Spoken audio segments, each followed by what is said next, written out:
Hey guys, welcome back. I'm the Bento Buster and today I'm going to show you how to wrap a small object with a Japanese Furoshiki cloth. Now you won't be needing any paper or sellotape. All you need is just your object and a cloth. The Furoshiki cloth that I'm using today is 50 centimeters by 50 centimeters. Now this is a great gift wrapping technique for something small like say a book. But today I don't have a book on hand, so for demonstration purposes I'm wrapping up a small box of curry. And fingers crossed that no one mistakes this for a box of chocolates, because that would be unfortunate. This technique is extremely simple.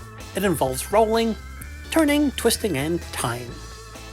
My advice is, throughout the rolling, turning, twisting and tying process, to keep the material very taut.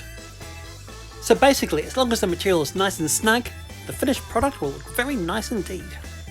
You know, techniques like this date back more than 1200 years, and the wrapping of goods implies a show of respect. And the idea of giving someone an unwrapped item can be considered impolite.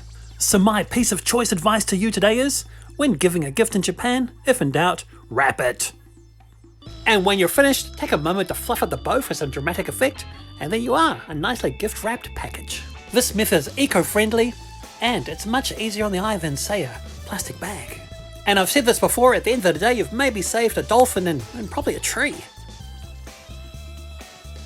So the next time you're about to give a small gift, how about wrapping it in a Furoshiki?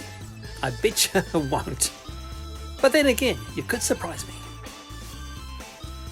As always, thanks for watching. I'm the Bento Buster and I'll see you next time. Stay strong. Kia kaha.